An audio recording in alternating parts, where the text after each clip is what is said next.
Hello, my name is Sam. I'm making a demonstration video on the foam rolling self-massage techniques that I use on a daily basis to alleviate muscle pain, body discomfort from working out.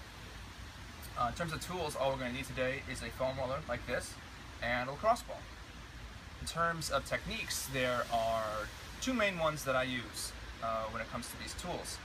One is the standard thing you always see at the gym. People are on a foam roller, they're rolling up and down their muscle bellies, or maybe rolling a little bit side to side, which is great. However, for me, it's never really been enough.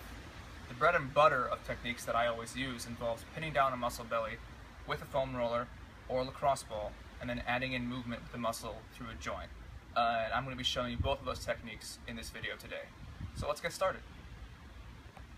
Calves. So first I'm going to demo the lacrosse ball calf thing that I always love to do. What I'm doing right now in the beginning is I'm just trying to search out where I know a trigger point is, like right there. And you'll notice this is that second modality I was talking about. I'm sort of putting my other calf on top of that one, pinning down that tender spot and adding in some movement at the ankle, because that is a major action of your calves, to move the ankle. So by pinning this area down and adding movement through it, a very effective way to release tension in that area. Keep going, getting nice good pressure, like that.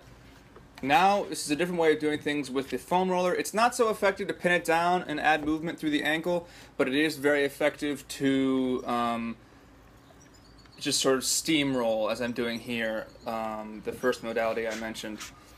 But what I also like to do with foam rollers in this area is to roll side to side with the other cap on top for added pressure, which is a very effective way to deal with the muscle on a much more global basis. You can see I'm adding in movement as well, because it is still somewhat effective. But yeah, the main thing I love doing here is smashing side to side, like so. Moving up the muscle after each area starts to feel a little bit better. You can bridge up with your hips, as I've just done, to add a little bit extra pressure as well. So the hamstrings. What you're going to do to begin, you can put the ball beneath your butt cheek like that, right where your hamstrings end, and you are going to sit on it like so. And we're going to add in movement right there. Hinging at the hip, keeping a nice flat back, just bending forward like so. This is always a very effective way for me to relieve low back pain, as tight hamstrings can certainly play a factor in that kind of discomfort.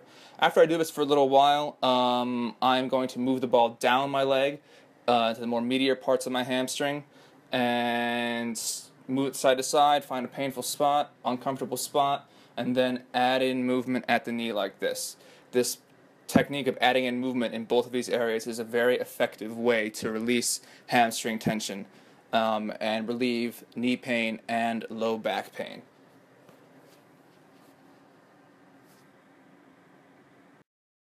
Alright, the IT band. What you do here is you get on the side of your thigh and do what everyone else does at the gym, just roll up and down.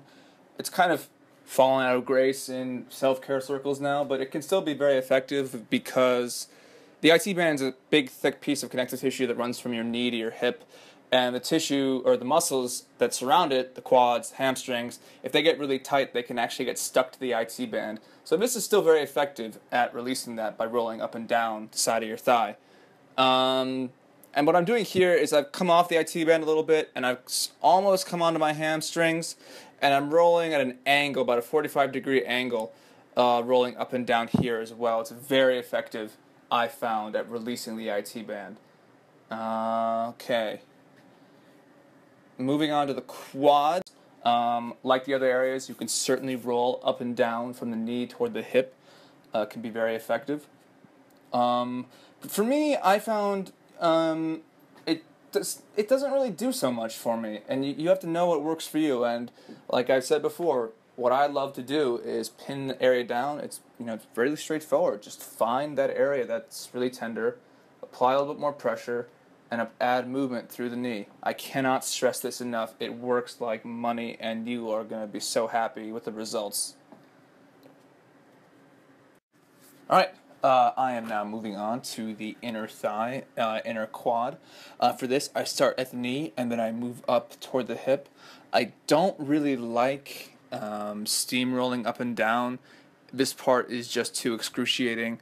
I mainly like just pinning tissue down and adding movement in with a roller. You can do it with a lacrosse ball as well, just keep in mind it's going to be significantly more uncomfortable. Okay, now for the glute area. You can certainly steamroll back and forth like I'm doing here, or add in some movement. Adding in movement again is, for the glutes in particular, is very, very awesome. In general, if your glutes are really, really sore, you can use the roller. That being said, I find that rolling around in a ball to be much more effective. This is probably going to be fairly uncomfortable on most of you, but again, just hunt out for those painful spots and add in movement. This is great for low back pain. Thank you for watching.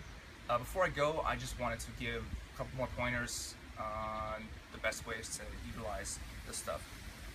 Number one, don't kill yourself. And what I mean by that is, it's kind of, might be cool to think you can endure a lot of pain, but the point of this is not to make it as painful as possible. It's to staying within a reasonable amount of discomfort in order to get some work done. So if you're on a foam roller and you're killing yourself because it's too painful, you're not going to be able to relax, and your muscles aren't going to be able to relax. The whole point of this is to get your muscle bellies to relax. And if you are at level 10 and you're screaming in agony, you're not going to be able to stay there for as long as you'd like to actually get things done. Number two, when to actually do this stuff. Personally, I do this before I go to bed. I'm already tired, I'm already relaxed, and I'm just in the right mindset. I found that when I'm at the gym and I'm about to work out and I do this stuff, it's just not as effective because you want to go work out, you want to grind it out with your buddies, and you're not going to spend as much time as you necessarily should.